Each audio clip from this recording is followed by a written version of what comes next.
Pozdrav svima ljudi, sa vama je danas Gaming ekipa i ljudi, u ovom videu ću vam pokazati tutorial kako da gledate filmove ili serije online, znači free u HD-u. Znači jednostavno šta treba uraditi, treba da skinete program koji se zove Popcorn Time. Znači jednostavno idete download, kad se program skine, jednostavna instalacija. Znači samo idete next i finish i upalite program i eto ovako ćete nešto dobiti. Znači ovdje su vam većinom ovi poznati znači filmovi, evo vidite Kung Fu Panda, Wolf of Wall Street, i znači tako dobijete. Sad možete tako gledate filmove znači preko ovoga, a možete jednostavno da ukucate ovdje.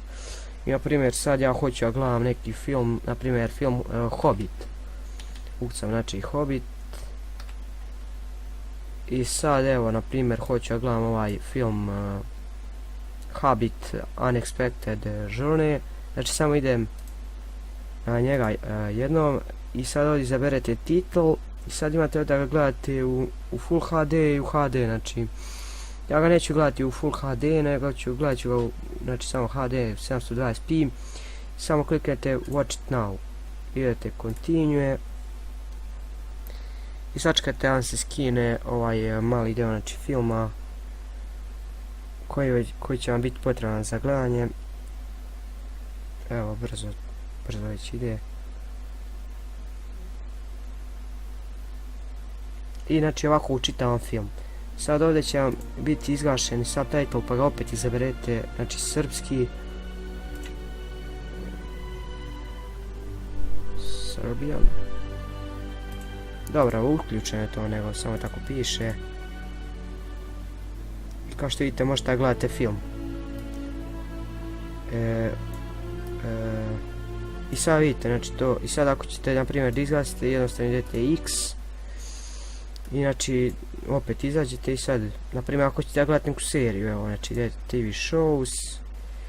I na primjer evo ovo je serija, Igra prestala, Game of Thrones. Znači idete, izaberete epizodu, evo na primjer Winter is Coming, idete, izaberete kako će vam bude. Evo ja ću opet u 720p, idete Watch it now, Continue, čekate vam se skine jedan deo, to jest deo koji će da vam čita na početku serije, to jest na početku epizode.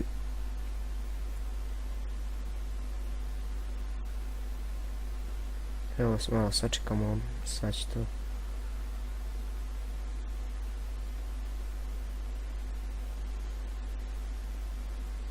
Osam, 9.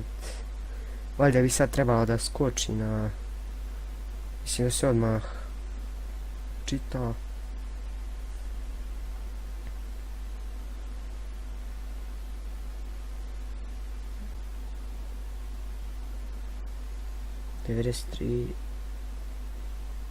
I evo znači učitavam epizodu. Ja ću to samo izglasiti. I evo znači sada ste vidjeli, znači program je lak za korištenje, možete gledati, ima mnogo filmova, možete gledati svakog filma, znači i svakakve serije. I to je bilo to što se tiče ovog tutoriala. Ako vam se video klip, postavite like, share, subscribe, znači i bacite po kojim je komentar. Pozdrav!